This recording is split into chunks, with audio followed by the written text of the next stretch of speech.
Boa tarde. Eu queria inicialmente agradecer o convite do professor Nelson Noronha, dizer com satisfação, atender ao convite dele, ainda que numa ocasião de fim de ano. Um semestre também para mim bastante conturbado, muitas viagens, etc. Mas, enfim, e foi uma satisfação extraordinária ouvir a exposição do professor Alexandro e do professor Hernani, que realmente me encantou e, de certa maneira, falar em terceiro lugar, às vezes nos impõe certas mudanças de rumo que podem não ser das melhores. Então, na verdade, ao escutar os dois ponentes, até tive confesso, uma forte tentação de entrar no debate com as questões que eles colocaram e refletir um pouco mais sobre isso. Mas eu vou, na verdade, seguir um pouco mais com a minha intenção original, né? Fazendo talvez uma preleção inicial e situando um pouco em relação a essas correntes, esses debates dentro da filosofia. O meu texto, na verdade, foi concebido dentro de um contexto absolutamente diferente, não como um debate com os filósofos, mas, sobretudo, um trabalho crítico quanto à obra de Lévi-Strauss, né? Basicamente, uma tentativa de compreensão dos impactos que essa obra tem tido na França, em outros contextos, como Estados Unidos, Inglaterra também, e na própria América Latina, inclusive o Brasil, né? Faz parte de um debate que nós realizamos dentro do prólogo para um livro publicado no México. Então, de certa forma, eu vou me ater um pouco a esse trabalho. Mas gostaria de fazer, inicialmente, alguns comentários, de certo modo, me justificando por não ter tentado aqui fazer esse diálogo mais amplo entre Lévi-Strauss, Foucault, de certo modo, a teoria crítica também. Parece que são três referenciais muito importantes.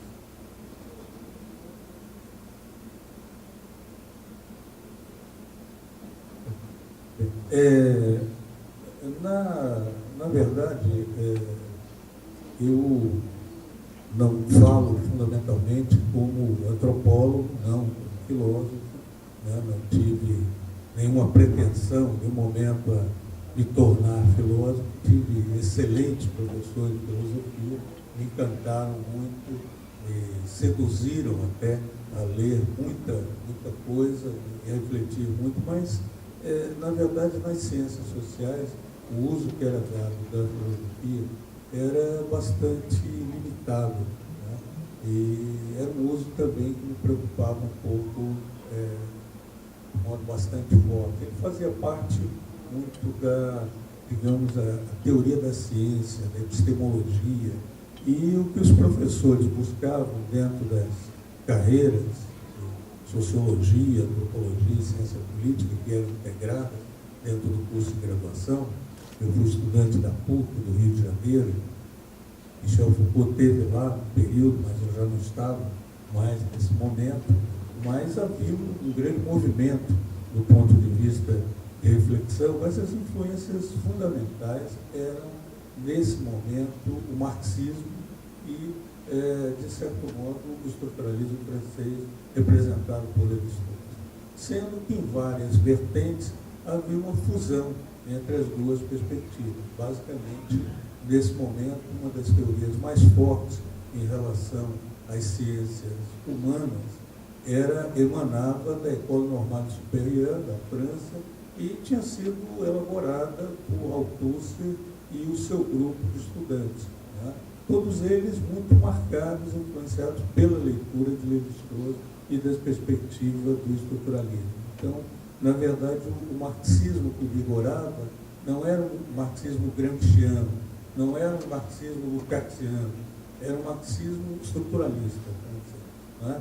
E essa era uma direção muito forte. levado por vários professores, eu acabei lendo uma série de autores, na época, muito citados por o próprio Althusser, né, como importantes para fazer uma virada na história da ciência, né, como Bachelard, como Tinguely, Poiret, enfim, alguns autores que procuravam problematizar os cortes dentro da história da ciência e que precederam também a Foucault em termos de formulações críticas bastante interessantes. E, na verdade, esses autores me encantaram muito mais do que propriamente o marxismo rigidificado que era produzido por Althusser e seu grupo, e eu colocaria dentro disso até o próprio trabalho de Maurice Godelier, né? Também é um trabalho muito marcado por uma perspectiva estruturalista. Acho que talvez olharmos um pouco o final desse grupo nos deve preocupar seriamente em relação à perspectiva, percebendo que não foi talvez um caminho muito feliz, né? Eu tive, alguns anos atrás, uma péssima impressão ao ver Namport, convidado para fazer uma das conferências da Namport, Godelier fazer uma autocrítica radical de todo o seu trabalho e, de certo modo, se dizer absolutamente decepcionado com os fundamentos marxistas do seu trabalho. Ele, e em outras ocasiões, cheguei a participar de seminários onde Emmanuel Terré, por exemplo, assume claramente o ponto de vista de que o pensamento mais correto em termos de antropologia seria dado não por Lévi-Strauss, mas por Émile Durkheim, né? Quer dizer, eles passaram a ser de oponentes da tradição, eles passaram a ser os vestais da tradição da sociologia francesa. E parecia um caminho bastante preocupante e eu acho que por uma sensibilidade da época, eu acabei muito mais seduzido pelas leituras críticas e relativizantes. Bachelard me encantou muito, sobretudo pela capacidade de juntar um exercício da ciência dura, da química, da física, e relacionar isso às imagens cotidianas, ao afeto, né, aos temores da vida das pessoas. Então, recuperando uma dimensão muito rica e muito interessante.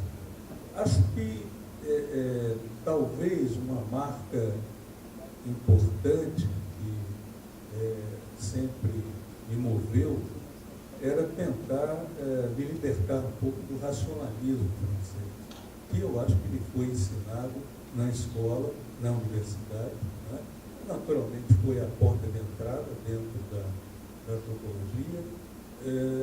Acho que houve também outras portas, como Marx, Weber, Nietzsche, houve outros caminhos também, mas essa era a porta talvez mais forte que se trabalhava. E isso acaba sempre preocupando muito, né? Acho que em um momento Lévi-Strauss talvez a continuação de todo esse movimento e talvez uma potencialização extrema. Ele fala de um ponto de vista de uma pretensão racionalista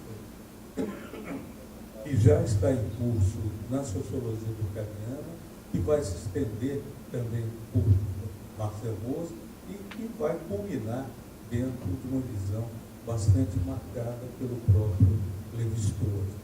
A ideia que ele utiliza, para pegar um fragmento da sua obra, mas uma imagem muito interessante, em certo momento ele formula, a ideia de que uma ordem, qualquer que seja essa ordem, é melhor do que a ausência de uma ordem, né?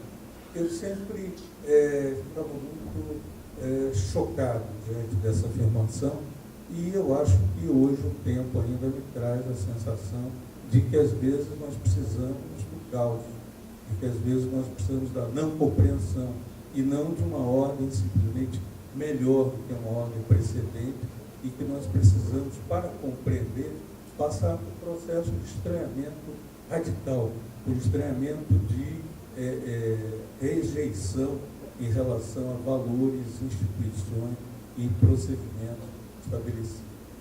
Nesse sentido, eu acho que a inspiração de Michel Foucault, ela é totalmente diversa, né?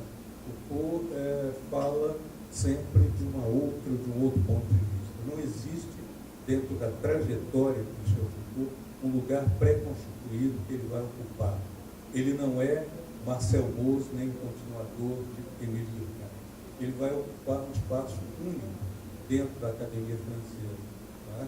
E, certamente, uma análise sociológica mostraria que isso não deixa de ter um peso institucional grande. Tá? Lévi-Strauss é conduzido ao Colégio de França e ele se torna, hoje, por exemplo, um mentor de um museu, como o Museu do Quai Branly, né, na verdade feito para celebrar a alteridade, que é visitado por 1,5 milhão de pessoas a cada ano. Quer dizer, então é um símbolo nacional tão forte quanto a Torre Eiffel ou o Panteão, enfim, outras das coisas. Ele se transformou realmente num símbolo nacional. Não é assim com Michel Foucault, como não é assim, por exemplo, com Pierre Bourdieu ou com muitos outros autores que tiveram importância na época. Eu acho que isso é importante observar. Mas por que dessa diferença? Porque exatamente Foucault, já através de várias referências dele, entrevistas, né, momentos também na experiência do Brasil, também da experiência livre de percorrer o Brasil em certo momento e tentar entender um pouco do interior, não ficar preso no Rio de Janeiro, mas realmente tentar entender o país, ele recupera uma experiência toda de lutas e que vem desde o maio de 68. Ele está realmente pensando numa mudança social, uma possibilidade de uma mudança de um modo muito forte. Né? E eu acho que, em alguns momentos, a sensação, enquanto antropólogo, ouvindo certos debates, né, da filosofia, me lembra um pouco a sensação da República Platônica. Nós estamos discutindo as grandes ideias que homens bons estão produzindo para o mundo. E que essas ideias têm que ser incorporadas, algumas têm defeitos, outras não, mas nós estamos todos dentro de uma mesma direção, irmanados dentro de um espírito de descobrir alguma coisa. E a sensação do antropólogo e a sensação hoje dos cientistas sociais é o contrário, que nós vivemos dentro da produção de uma máquina de horrores, nós vivemos conduzidos a um destino inesperado, que nós não aceitamos e que nós precisamos rapidamente entender, né, todos aqueles processos e talvez não só as grandes ideias sejam também inspiradoras para entender o que se passa na realidade e que às vezes as pessoas negam a todo momento, né, as violências, as mortes, os crimes de toda a natureza, acobertados pela opinião pública absolutamente insensível em relação a isso, mas talvez o fundamental não seja apenas nós descobrirmos o que há da herança autorreconhecida do Ocidente, mas reconhecermos o que há de uma herança não reconhecida. Então, nesse sentido, a colaboração de Foucault para a antropologia que se faz hoje, é extraordinária. Né? Pessoas que trabalham, por exemplo, com periferias urbanas, com questões de governamentalidade, etc., utilizam muito. Foucault realmente ele foi ele ajudou a desmontar, né, a visão do Estado, a visão do poder e tentou instrumentalizar também com dados concretos uma série de visões críticas em relação a essas sociedades. Acho que foi um retrato em negro das sociedades a partir de instituições específicas nas quais ele fez uma pesquisa gigantesca e trabalhou com dados de uma natureza impressionante, como um historiador, né? Um historiador de muita envergadura para produzir. Um outro paralelo que eu gostaria também de fazer, aqui pela sobretudo pelas referências do Hernani, em vários momentos, seria com o pensamento crítico. Né? E parece que o pensamento crítico coloca também outro horizonte totalmente distinto em relação ao que se imagina como a origem da sociologia ou da antropologia. Os nossos cursos de antropologia dentro das universidades ou dos programas de pós-graduação, eles são monolíticos, eles pretendem criar uma homogeneidade inexistente. Né? Eles falam de uma história única da disciplina, enquanto essa história é variada, é diversa. Né?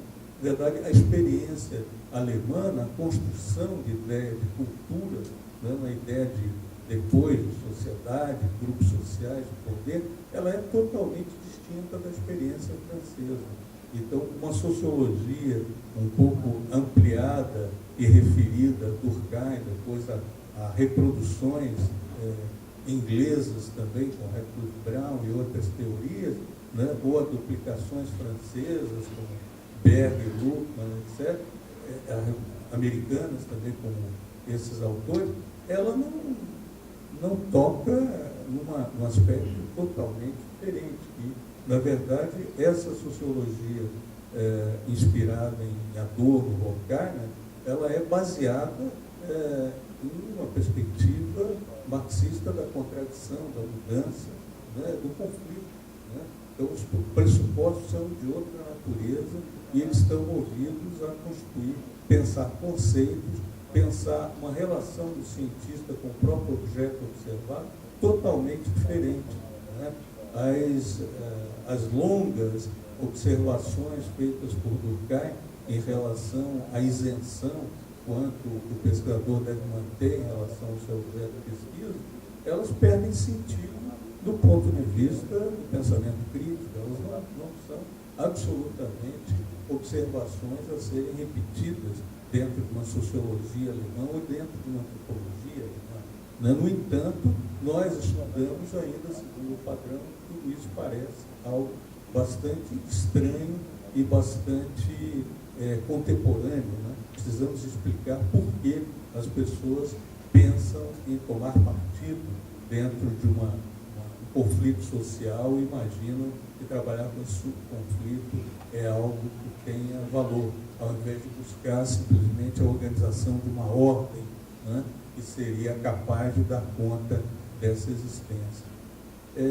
Acho que noções como sociedade, por exemplo, já foram retrabalhadas e criticadas por esse pensamento desde pós-guerra.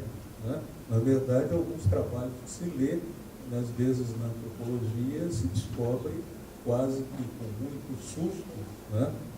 Que as pessoas estão criticando, há 10 anos atrás, a noção de sociedade. Né? Na verdade, já é um objeto de graça, estão apenas referidas a uma única tradição de conhecimento, a um modelo extremamente limitado, e elas realmente não se situam, são muito limitadas. Eu acho que gostaria também, explicando um pouco o texto que eu vou retomar, ou talvez aí por questão do tempo, vou reduzir de modo muito brutal aqui, mas eu acho que um outro aspecto que me parece motivou a feitura desse texto é que a história da antropologia ela tem sido conduzida na prática, quer dizer, dentro dos cursos de história da antropologia, nas instituições conceituadas, dentro dos manuais existentes, dentro das enciclopédias de ciência social, de um modo absolutamente positivista, realista e uniformizador. Né? Eu acho que é um registro que, pelo menos a partir dos anos 2000, se observa um incômodo extraordinário com isso. Uma dessas tendências mais fortes é trabalhar sempre com uma discussão das divergências teóricas, atribuindo essas divergências o termo em inglês é o turn, né, poderíamos traduzir por uma virada, e, enfim, a história de uma disciplina vira um conjunto de viradas, como se tivéssemos uma aula de dança, um exercício de dança. Né? Eu acho que só me parece paralelo isso, exercício recente trabalhar com ideia de cultura, imaginando que se tira ou bota as aspas e com isso se resolve problemas conceituais e problemas de história da disciplina. Mas, enfim, o STAM tem sido extremamente criticado pelo aspecto nefasto que eles criam. Né? Na verdade, é como se toda a comunidade científica ela tivesse uma só voz, uma só posição, uma só herança intelectual e estivesse toda sendo realizada dentro de um meio social homogêneo, o que não é absolutamente verdade. Né? A antropologia, a ciência social, não existe apenas nos países hegemônicos. Ela existe em muitos outros países, em muitas outras realidades, e ela precisa dar conta do seu fazer dentro dessas outras realidades. Né? Então, eu acho que precisamos, se realmente pensamos no universal, sair primeiro do provincianismo e pensar o universal segundo o modelo da Europa. E aí estamos sendo universais quando comparamos alemães e franceses ou ingleses, ou para sermos mais atuais, com americanos. Mas ninguém fala dos mexicanos, ninguém fala dos peruanos, ninguém fala dos asiáticos, né? Porque esses são primitivos, eles são apenas objeto de etnografias e não jamais de produção de teorias novas. Então, eu acho que esse exercício é especialmente desagradável, né? De trabalhar com as viradas. Geralmente, nesse sentido, menciono um colega nosso, antropólogo, Gustavo Lins Ribeiro, que tem escrito um pouco em relação a essas experiências, né? Mas a simplificação feita, por exemplo, de falar da virada interpretativista nos anos 70, né? Na verdade, é muito complexa essa virada e o grau de absorção dela é muito limitado. Né? Depois da virada de gênero, em um certo momento também dominou, especialmente a antropologia, eu acho que não é uma virada homogênea. Hoje, as feministas que refletem e estão refundando a antropologia não trabalham mais a partir de uma mulher universal, elas trabalham a partir de dados bastante concretos de mulheres que são negras, brancas, amarelas, que são mexicanas ou são indígenas, e aí tem problemas totalmente distintos. Então, a questão do gênero não é uma coisa independente da etnicidade, da condição de classe, da condição de migrante. Né? Então, há toda uma mudança radical em relação a isso, apagada, por exemplo, pela ideia do TAN. E simplesmente vamos trabalhar com a ideia de que os etnólogos, na maioria, foram homens e faltou a eles um olhar feminino em relação ao que é o olhar feminino. Né? Mônica Wilson, trabalhando junto com Geoffrey Wilson, também, ingleses, praticando antropologia colonial na África, eles eram tão diferentes assim, né? Mas eu acho que certamente as mulheres hoje que falam do feminicídio, que abordam questões bastante cruciais dentro da vida contemporânea, não tem nada a ver com o olhar antigo da antropologia colonial. Então, eu acho que é necessário se criticar essa visão.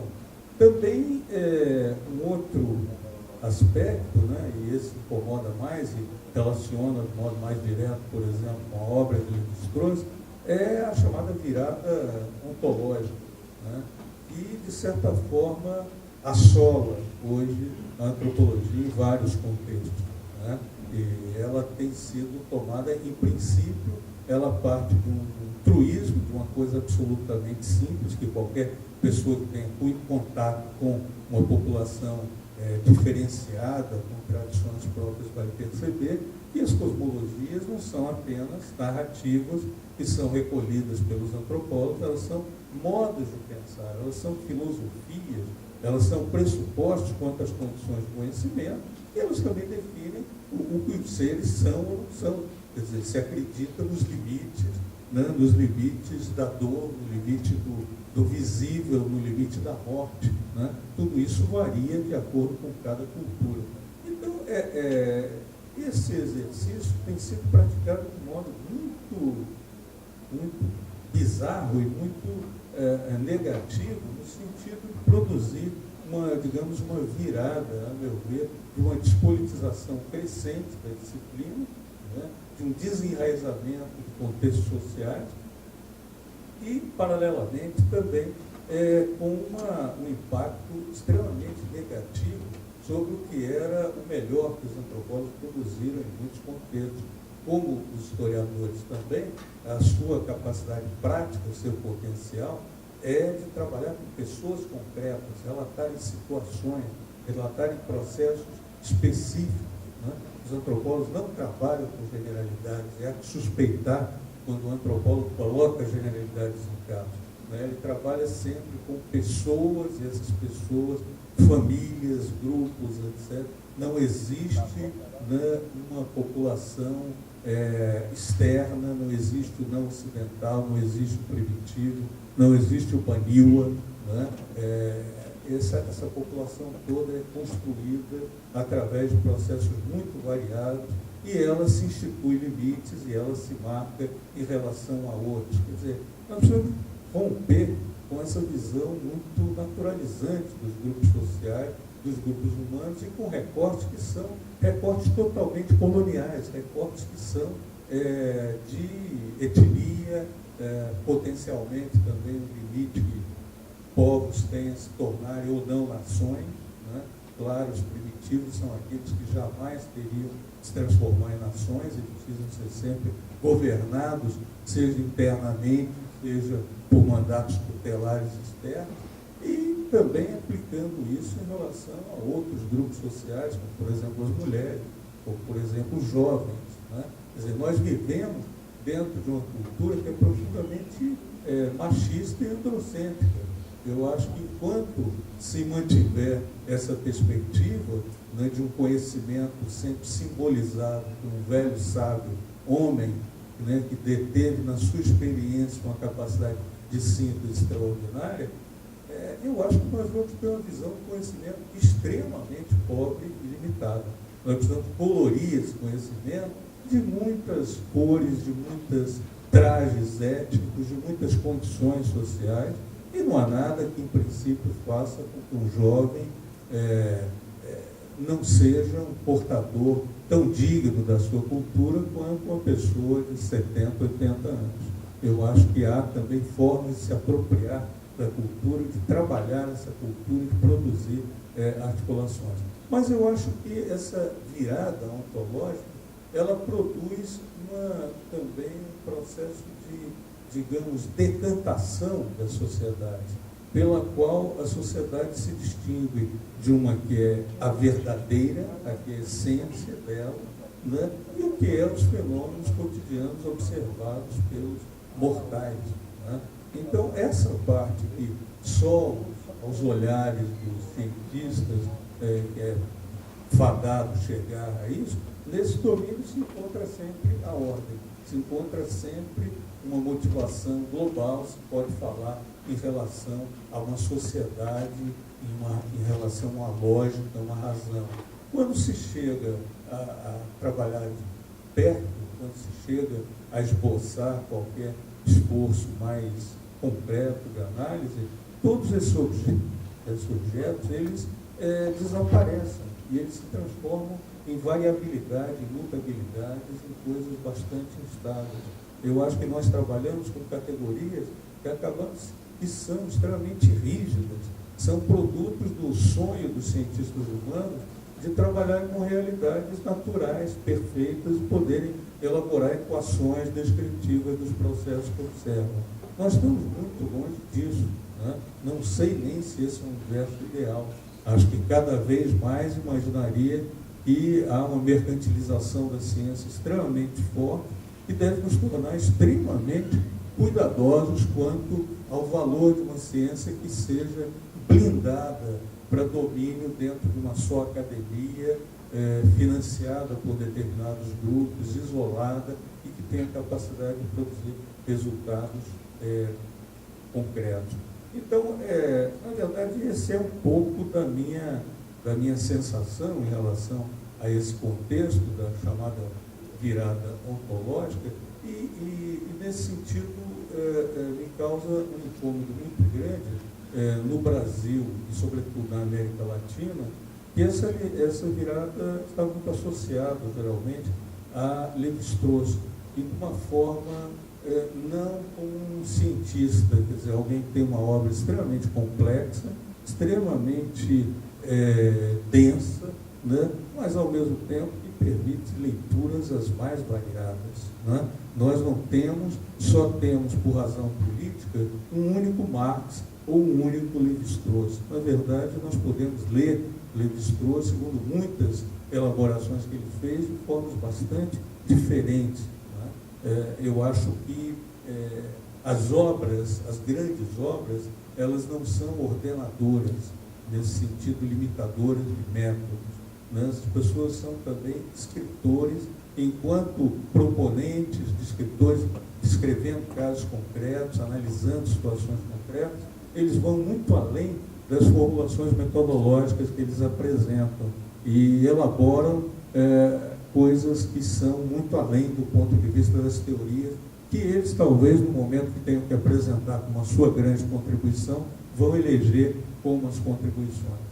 Então, eu acho que esse esforço seria bastante razoável e de tentar sair dessa visão, que é um pouco, eu volto nesse sentido ao mau uso que as ciências sociais, que os cientistas sociais, das ciências humanas fazem, dos teóricos da filosofia, como inspiradores, talvez, de métodos estáticos, de soluções de trabalho, de algumas coisas que podem ser dadas quase como ideologias políticas, bandeiras políticas, que levam a uma divisão de comunidades, que levam a dividir cargos, que levam a disputar espaços, mas nunca são pensadas do ponto de vista de compreensão. Né?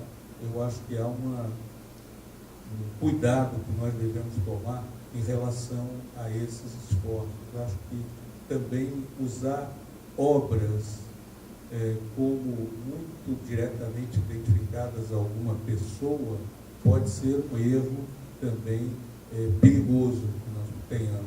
Né? Em muitos momentos, as obras elaboradas por diferentes autores remetem a contextos absolutamente distintos e a finalidades e potencializam também construções bastante distintas. Então, acho que a própria ideia de uma obra comunidade, ela merece ser um pouco repensada. E, nesse ponto, eu retomaria o que foi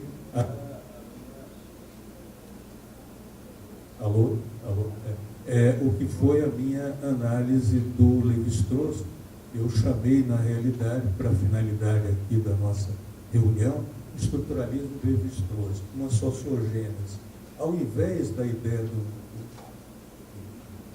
da virada ontológica, o que eu acho que nós deveríamos fazer seria uma tentativa de sociogênese do estruturalismo. E é isso que eu proponho dentro desse artigo.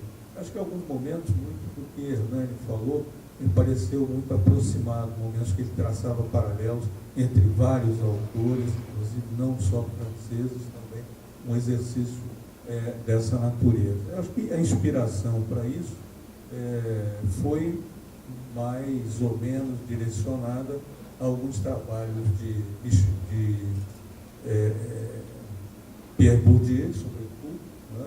A ideia de campo intelectual, campo científico, e um pouco da ideia de uma história prática da ciência, de Pius e Salevin. Né? Acho que também a influência de Foucault é bem evidente em relação a tudo isso. Mas eu não pensaria nunca, digamos, tentar transformar a contribuição teórica e cognoscitiva dos autores em o que a gente pudesse imaginar que fosse uma doutrina, quer dizer, uma doxa, uma coisa coerente, internamente coerente, que precisa ser respeitada e seguida acriticamente, qualquer que seja o objeto.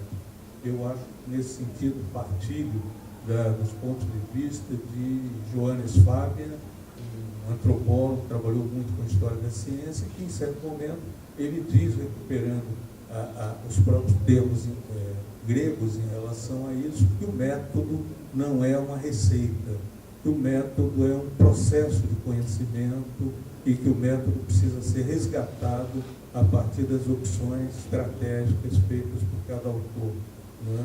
Ele não é algo que vem a priori, que possa modelar como se fosse uma equação, como se fosse algum conceito das ciências naturais, mas ele é um caminho constituído. E a nossa riqueza deve ser de buscar esse caminho. Acho que para a antropologia atual é muito interessante também pensar nisso para sair de uma relação exclusivamente colonial e periférica em relação ao centro de produção hegemônico. São coisas que têm sido discutidas na antropologia nos últimos anos e talvez eu preciso trazer aqui para vocês, né, em termos de observações. Né? Em 2004, uma reunião organizada pela Associação Brasileira de Antropologia, em Recife, se reuniram quase 50 associações de antropólogos de vários lugares do mundo.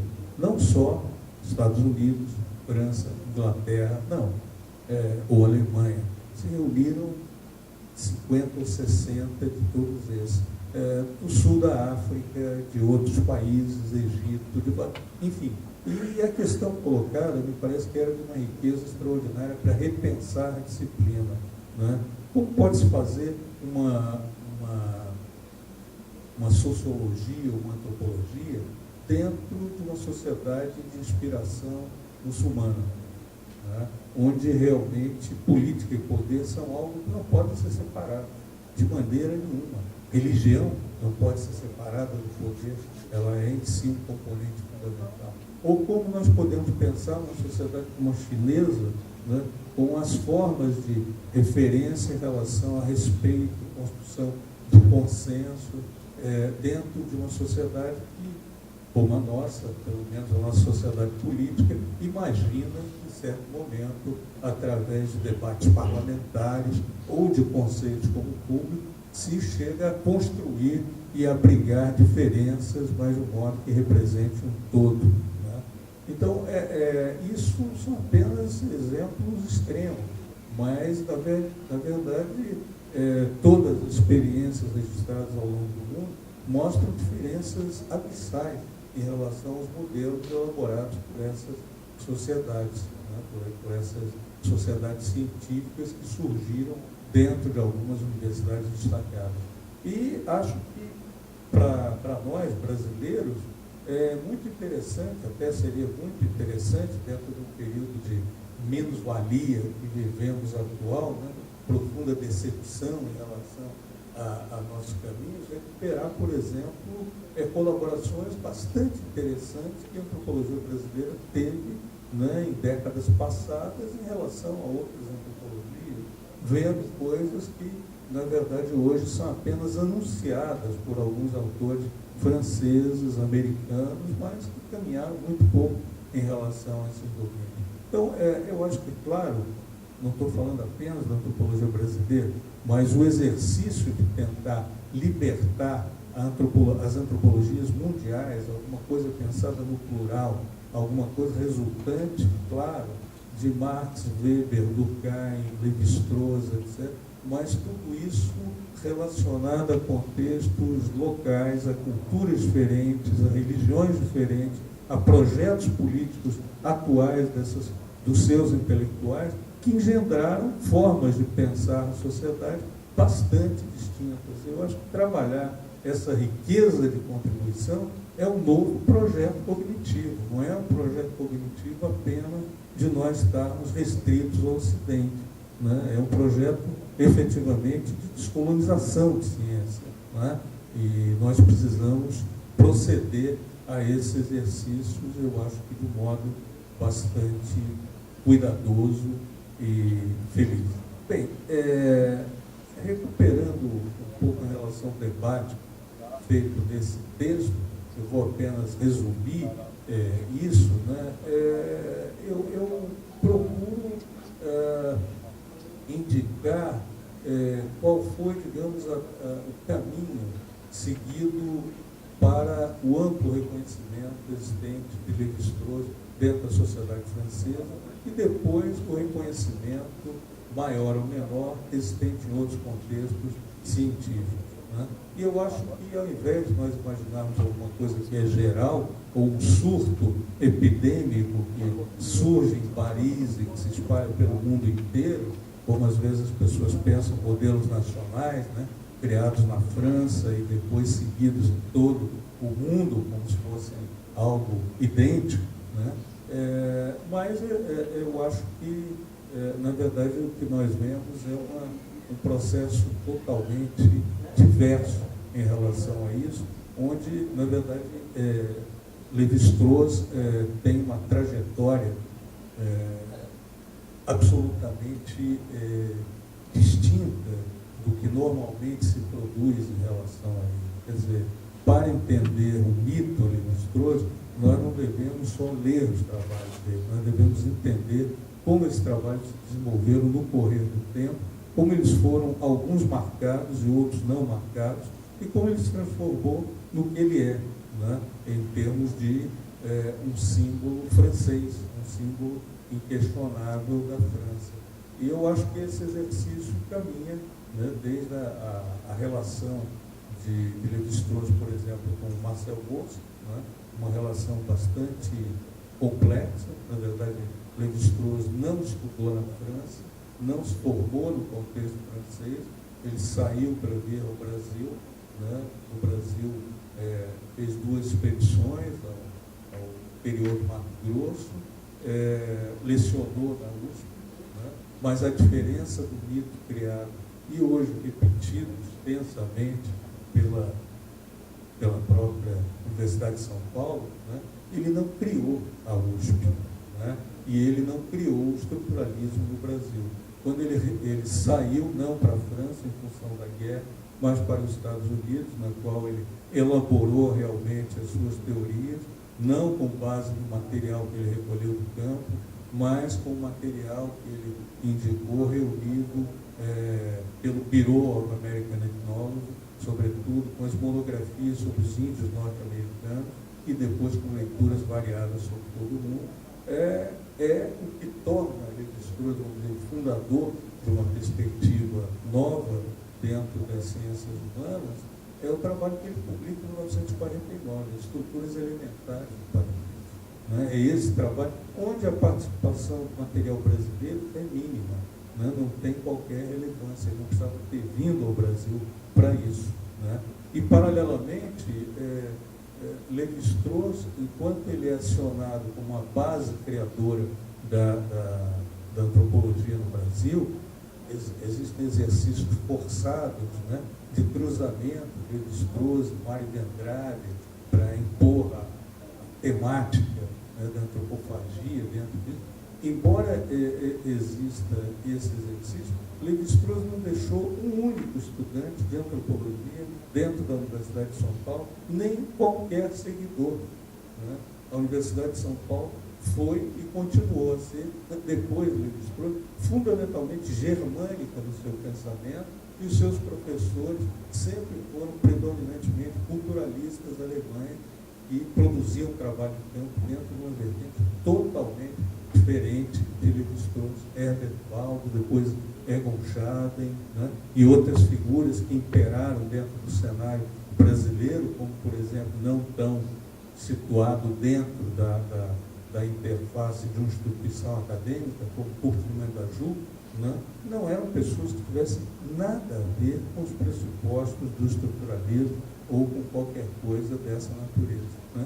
A antropologia brasileira se constitui, nos anos de 1950, com uma outra referência, com outras inspirações, sobretudo de uma antropologia culturalista norte-americana, evolucionista, na qual se inspirou bastante Darcy Ribeiro, por exemplo, e outras vocações também. Roberto Cardoso Oliveira se inspirou, por exemplo, bastante nos ingleses também, em Ballandier, e não em Lévi-Strauss, dentro dos seus trabalhos originais. Enfim, eu acho que é interessante nós irmos vendo como essas obras se realizam. E eu acho, estou na verdade estou aqui atropelando o meu texto, extraindo deles alguns pontos que podem ser interessantes para vocês reterem, né?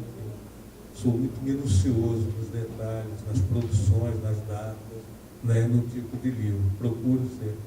Mas uma coisa que nós observamos também, quando Lévi-Strauss retorna dos Estados Unidos para a França, ele escreve também, antes de ter escrito Estruturas Elementares de Parentesco, ele publica um trabalho sobre Trambiquara, feito na sua viagem ao Brasil. Um trabalho que não teve repercussão alguma dentro da etnologia e não trouxe criadores nem visibilidade.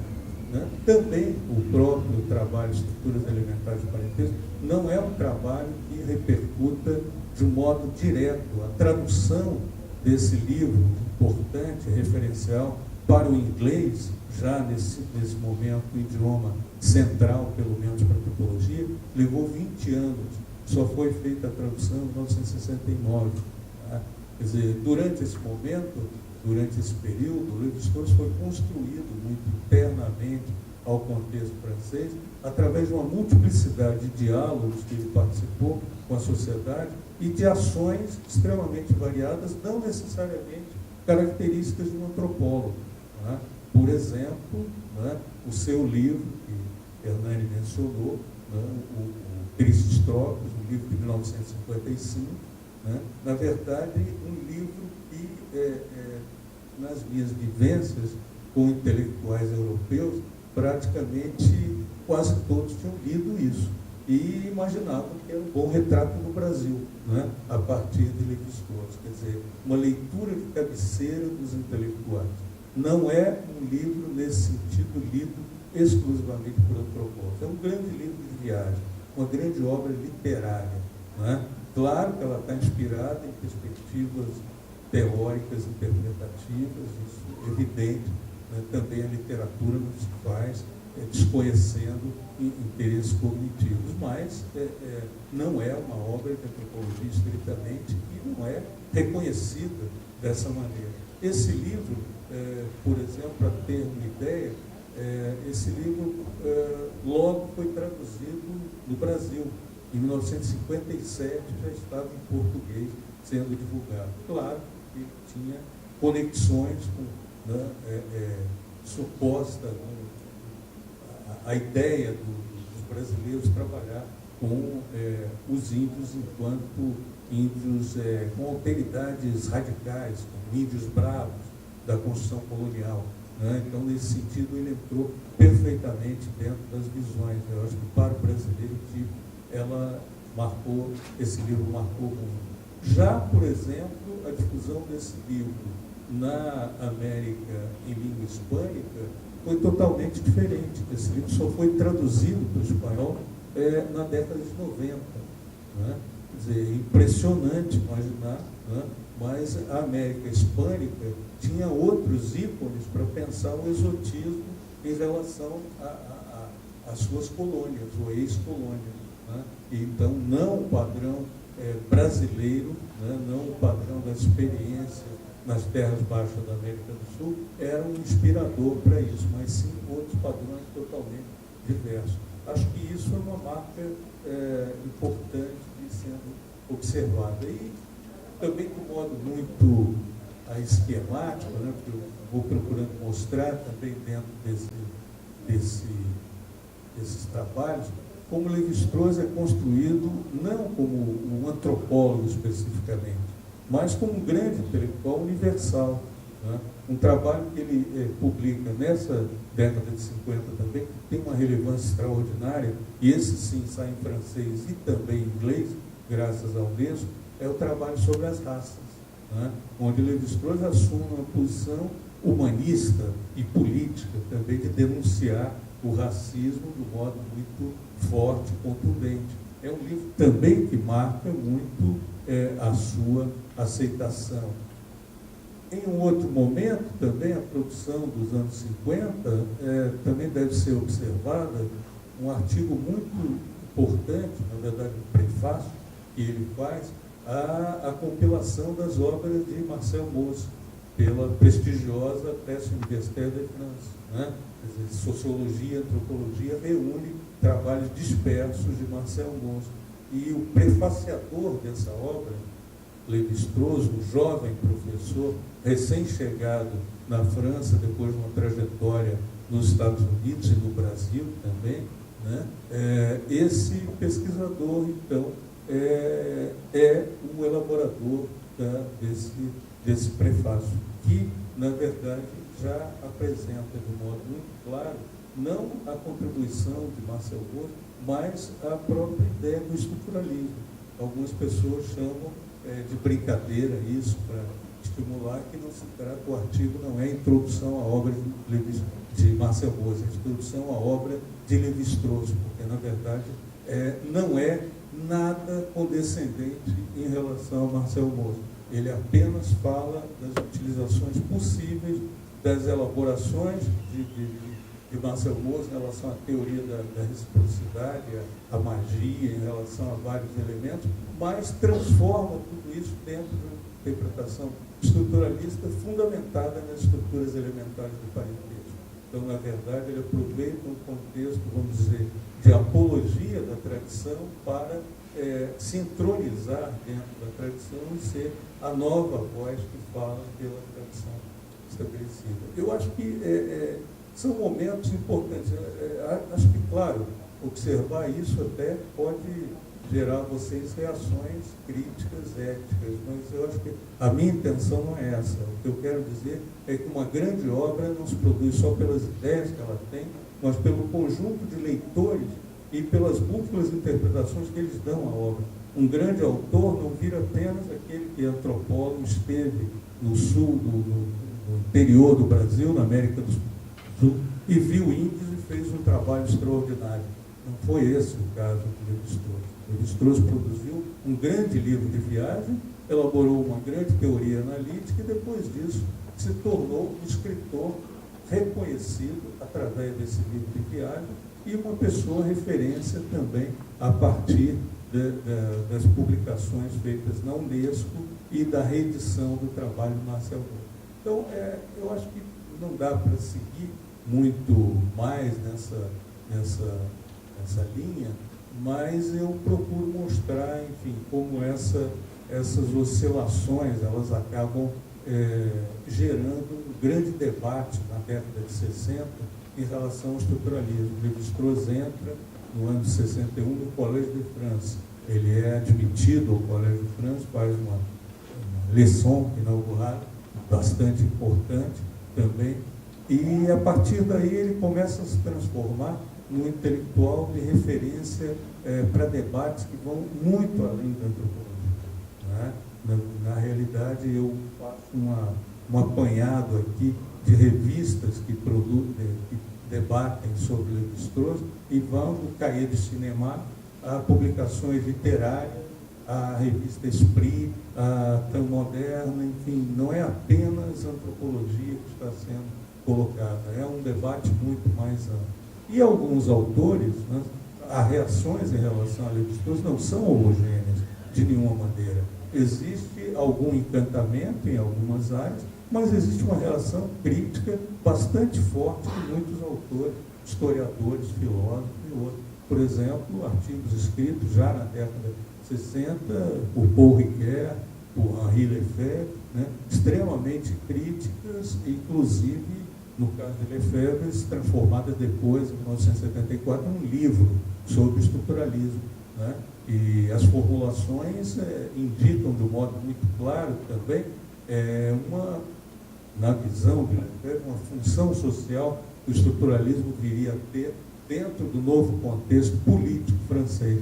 Passadas as decepções e as expectativas, né, e depois nada concretizadas em relação à mudança na sociedade francesa, todo o humanismo, né, sartreano desabou enquanto atrativo para as novas gerações de estudantes, né? E, na realidade, isso foi substituído, tampouco foi substituído por uma postura marxista, por várias razões, e Hernani falou muito bem que, enfim, havia todo um grau de deterioração ética e cognoscitiva da parte do marxismo oficial francês em relação à questão colonial, em relação a todas as questões do socialismo real e outras coisas mais. Então, na verdade, a grande atração que passou a ser foi dada por novos modelos, onde a ideia de prática se tornava praticamente ausente e se trabalhava muito com a ideia de processos de determinação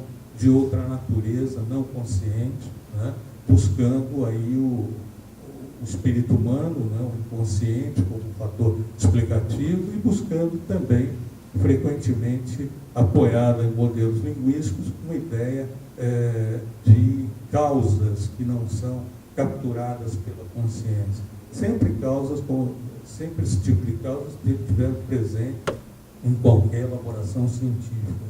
Mas eu acho que há toda uma rejeição em relação a isso, à própria política, como a vida política como conjunto de valores, vontades e ações concretas realizadas. O olhar dos pesquisadores não deve se voltar para aquela espuma de superfície. Precisa ir para as estruturas inconscientes, para algo muito mais subjetivo, muito mais submerso, mas que esse sim é determinante nas suas funções. Isso, os pesquisadores precisam ser radicais de sair do contexto político para essa imersão. Então, eu acho que é um convite ético, um convite cognoscitivo, também bastante atraente dentro de um contexto bastante mutável. A sociedade francesa não vive processos similares ao que vive, por exemplo, a sociedade americana nesses anos, que é uma verdadeira barril de pólvora, com conflitos raciais, com a guerra do Vietnã, com uma série de tensões espocando e gerando rebeliões nas universidades e formulações críticas. Então, eu acho que é dentro desse contexto que se estrutura um pouco o estruturalismo. Voltando ao contexto americano, por exemplo, é evidente as reações, as publicações feitas de Lévi-Strauss, elas vão sendo bastante adiadas, geralmente para os anos 60. Claro, ele é apresentado primeiro como um bom narrador, né, sobre viagens. O livro dele é traduzido 2 anos depois de ser feito, para o inglês também, mas não tem qualquer, vamos dizer, reconhecimento científico. Ele é um livro de viagens, e é assim que ele é inserido. E, na verdade, os grandes marcadores de posição teórica dentro da antropologia americana, todos vão se posicionar de uma maneira fortemente crítica em relação ao estruturalismo, né? Assim vai acontecer, por exemplo, com Marvin Harris, que era um dos elaboradores de uma história da antropologia americana, né? Também seguia uma tradição de materialismo cultural evolucionista americano, que significava uma linha de pensamento muito forte. Tem uma visão totalmente negativa do estruturalismo e diz isso na sua história da antropologia.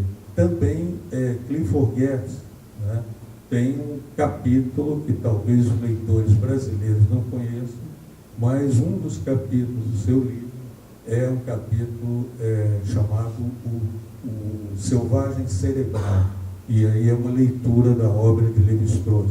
Uma obra, uma crítica absolutamente arrasadora feita por Geertz, manifestando a sua discordância profunda e total em relação ao modelo de análise proposto pelo pensador francês. É curioso que esse livro de 1964, né, do Geertz, A Interpretação das Culturas, foi traduzido em português. Alguns anos depois, foi revisado até pelo Gilberto Velho, nosso colega no Museu Nacional, né, pessoa muito importante para a instituição e também para a ABA, mas, curiosamente, o capítulo sobre Lévi-Strauss não foi incluído na edição brasileira. Quer dizer, dentro, vamos dizer, do pacto existente na fundação da antropologia brasileira nos programas de pós-graduação, a dissonância em relação à obra de Lévi-Strauss não aparecia, né? E mesmo os estudantes da sociedade urbana, que trabalhavam com desvio, trabalhavam com outras, achavam que Lévi-Strauss era uma unidade em relação ao estudo das sociedades indígenas, das sociedades outras, né? Então, eu acho que é importante, é isso que eu tento fazer com o que chamei de sociogênese, entender esses processos sociais como algo que não são de nenhuma maneira homogêneos, mas precisam ser estudados historicamente, etnograficamente, né, também, e eles podem ser bastante reveladores também, para que nós conseguimos sair de determinados mitos atuais dentro dessas disciplinas, né? E eu acho que é muito necessário, volto aí ao ponto já tocado, né, que para os exercícios nossos atuais aqui, de brasileiros, amazonenses, latino-americanos, enfim, situados nessa parte aqui, é muito importante nós não ficarmos apenas com os olhos postos nessa tradição que se autodenomina ocidental, né? Nós precisamos também conhecer as nossas próprias tradições.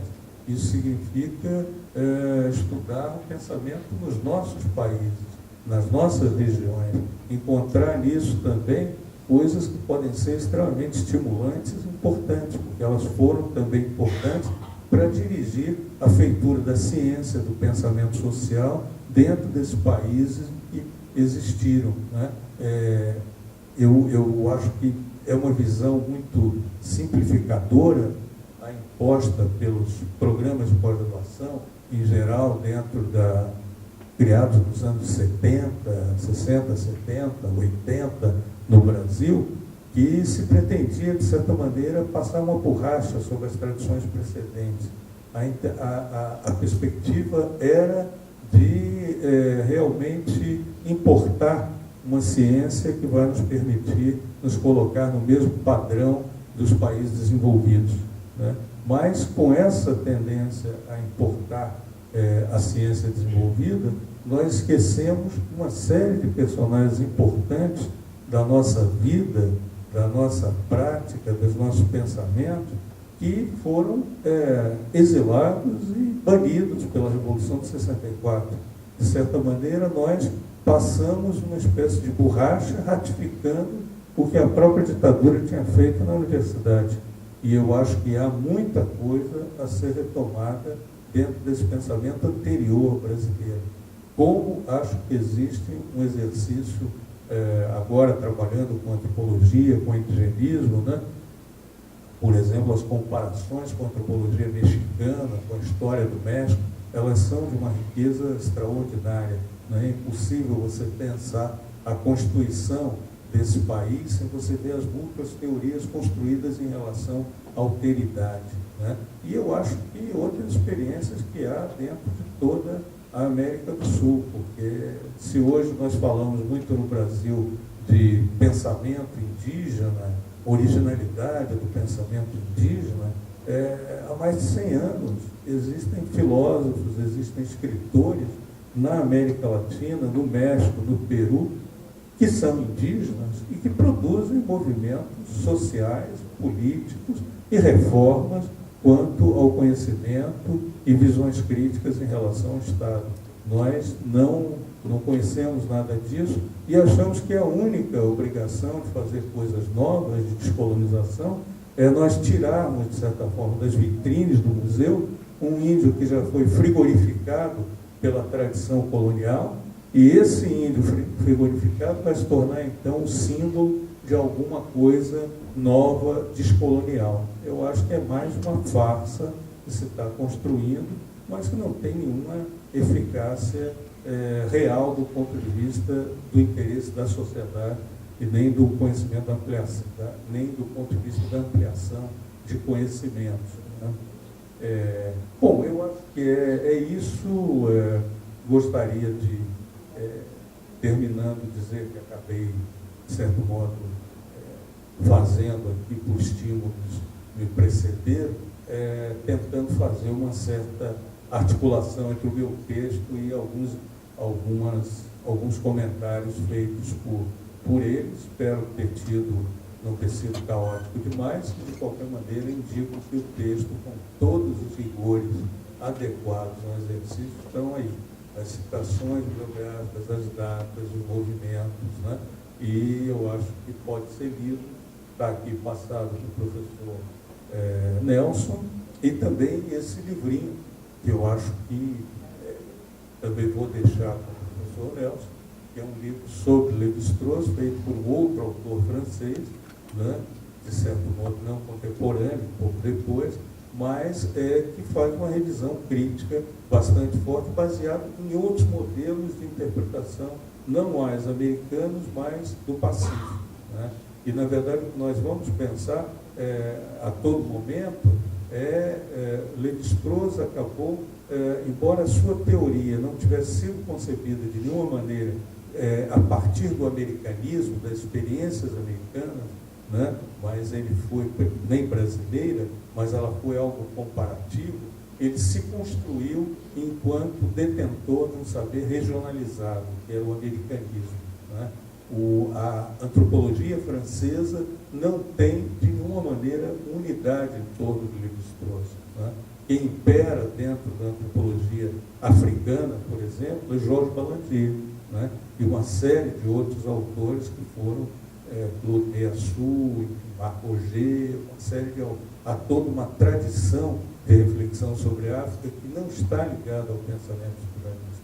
Há também todo um exercício quanto à China, quanto à Índia, quanto às ilhas do Pacífico, numa direção totalmente diversa. Então, de certo modo, o que se vê é um processo do que é específico ser guindado por razões intelectuais e políticas a símbolo, a ícone, né, de um modo de pensar e uma forma de fazer antropologia. Enquanto, na verdade, nós estamos sempre lidando com um modo muito particular de lidar com a antropologia, né? E eu acho que, terminando, eu deixaria claro que a função do Brasil dentro da concepção do americanismo lévi-straussiano é muito grande. Ao Brasil cabe o papel de ser testemunha dessa realidade, né?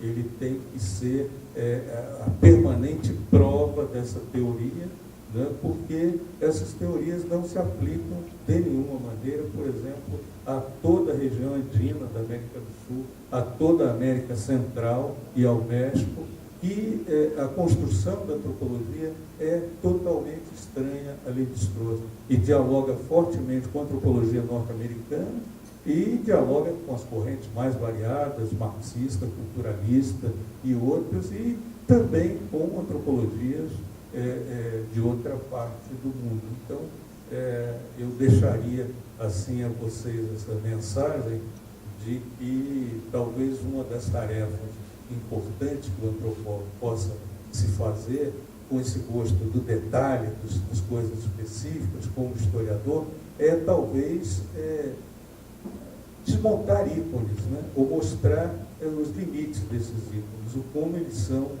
de certa forma, precisam ser relativizados para que eles possam até ser aproveitados no seu valor e nos aspectos positivos que encerram também. Obrigado.